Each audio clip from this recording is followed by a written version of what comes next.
Good afternoon, this is Derek Chamblee, broadcasting from Chamblee, Atlanta, the next great American city, Battleground Zero, the epicenter of the 2017 Civil Defense of the United States of America. Still a nice day here in Chamblee, Atlanta. It's winding up on 2:30 in the afternoon. It's Election Day in Alabama for the U.S. Senate special primary, Republican primary that we're covering. And it's Tuesday, August 15th, 2017.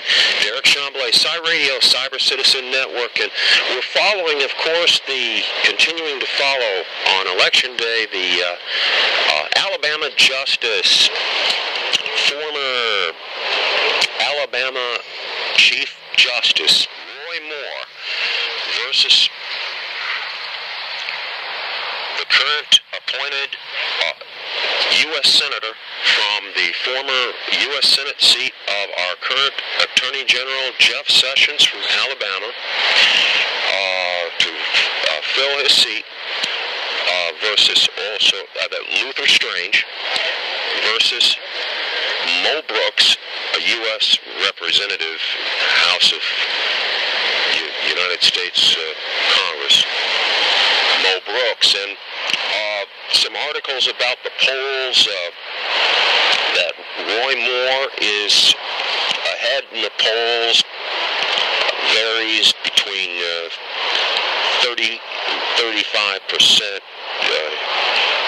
He's not expected to take 50% of the vote, which means it would go to September 26th runoff between the top two challengers. And there are 9 Republicans running in the race. Interesting on the Democratic side, there's a candidate who's polling rather well, Robert Kennedy Jr., no relation to John F. Kennedy, Robert F. Kennedy family, running as a Democrat, and we call it the Kennedy vote. Be interesting because the Democratic Party actually thinks that they have a chance to flip the very red state at this time, taken by over 27 points in the 2016 November election by our current president, Donald Trump, who, by the way, in a couple of more tweets, at least this morning, has endorsed the candidacy of the current U.S. Senator from Alabama, Luther Strange. And this is very interesting.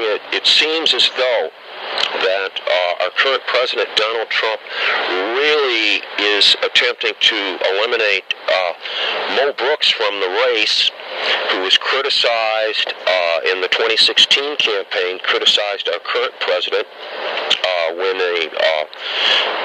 some sort of sexual video came out, comments or something related from some years back by candidate Donald Trump about women or something. At any rate,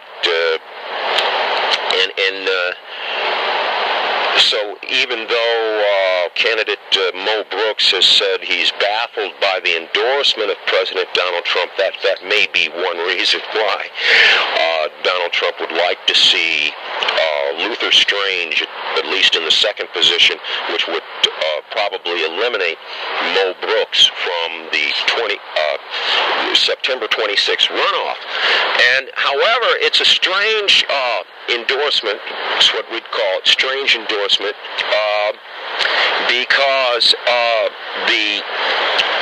one of the PAC committees associated with Majority Leader Republican from Kentucky, Mitch McConnell, has poured several $1 million into this particular campaign in Alabama to influence the campaign on the part of Luther Strange over Mo Brooks, attacking Mo Brooks. And Mo Brooks is saying he's baffled by the president's endorsement because Luther Strange has not come out for changing the rules in the Senate to remove the rule of 60 senators or 60% to approve legislation down to a bare majority. And again, that would mean that if any vote came to a 50-50 deadlock, our current Republican Vice President Mike Pence would probably cast the deciding vote in favor of President Trump and the GOP agenda. And this is looked at as costing them the opportunity to repeal so-called Obamacare and replace it and whatnot. But in actuality, there were at least 3 Republican senators that did not come in line with the majority leader, Mitch McConnell. Among those, Senator John McCain, Republican from Arizona. And we touched on that before. Well, at any rate, our current president, Donald Trump, has issued a series of tweets criticizing the majority leader, Mitch McConnell, basically saying, go back to work instead of being on vacation here, and let's go back to work and get this done. And really, we in our other broadcasts we touched on that really the current president is reshaping the grand old party into the great old party, and he's adjoining Democratic Republican Party of former President Andrew Jackson, who ran as a Democratic Republican Party candidate. He's basically bringing in Andrew Jackson Democrats along with his expanding base, along with any that he can tear away from the grand old party. And in essence, he was elected to drain the swamp, and that swamp just may include the majority leader of the Republican Party, Mitch McConnell. And there have been calls from our current president's support base to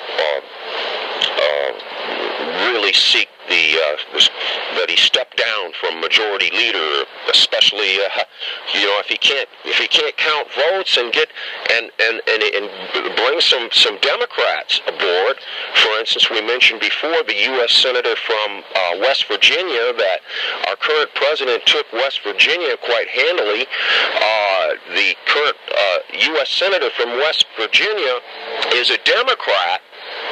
And this may be a reason why our current president in his 2020 re-election campaign has gone back several times to West Virginia for rallies in front of the Boy Scouts and whatnot, for rallies, continuing his Great America campaign, America First campaign, because he wants Democratic senators such as from West Virginia to come aboard on the repeal of the so-called Obamacare and replacement of the health care bill.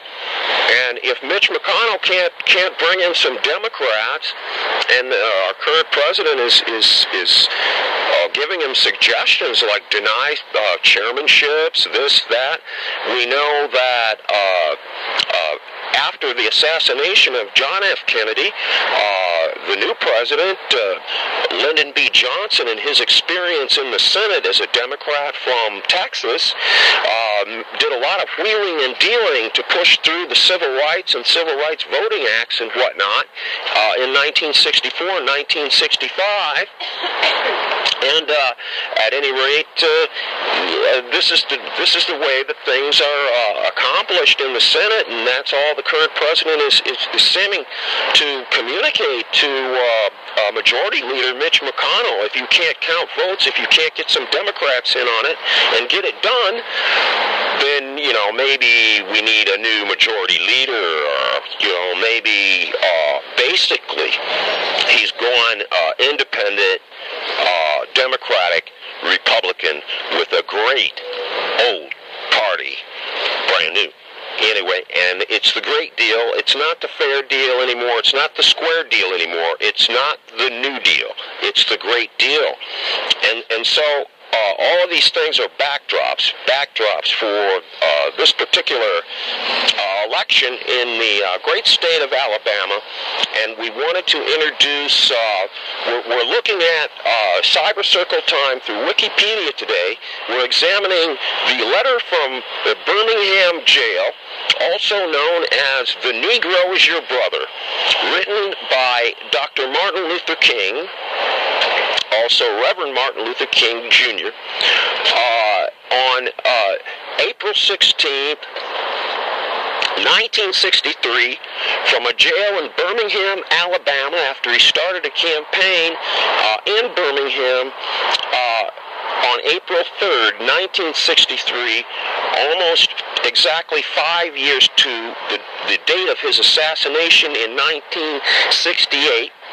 And the continuing struggle in the state of Alabama for civil rights, and in his letter from the jail in Birmingham, he's quoted as, we're going to paraphrase a little bit there too, because the King family has copyright controls over the words of Martin Luther King, but this is the letter in which he's basically saying injustice anywhere is injustice all around the world. Well, that's a paraphrase, and he's basically refuting their statements that he's an outside agitator, and his nonviolent civil disobedience approach is disruptive, and Martin Luther King is disputing that, saying if that doesn't work in this time frame,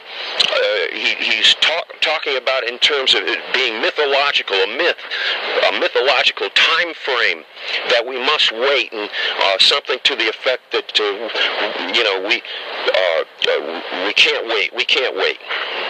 At any rate, he's saying if the nonviolence to response, the nonviolent marches, the nonviolent sit-ins and this and that, if they don't succeed, then the black nationalist influence, and we know at that time there was Malcolm X that had a different approach. And we know at that time, and as that time frame extended to 1968, that Huey Newton and the Black Panther Party out of California, under the Republican governor Ronald Reagan, that sent out the troops, and protesters were killed. At any rate, we know what Dr. King is saying is that if nonviolence does not succeed, and he comes from the school of nonviolence and civil disobedience of Mahatma Gandhi, who went up against the entire British Empire for the freedom and independence of India. And at any rate, he's saying if nonviolence doesn't work as a response to racism in the United States of America, if the United States of America cannot be held to its Declaration of Independence that all men are created equal, well, then violence will win out. This is Derek Chamblee, broadcasting from Chamblee, Atlanta. It's Tuesday afternoon, winding up on 2:30. A beautiful day here. It's election day in the great state of Alabama. This is CYRADYO, CyberCitizen Network, Tuesday, August 15th, 2017. Thank you very much.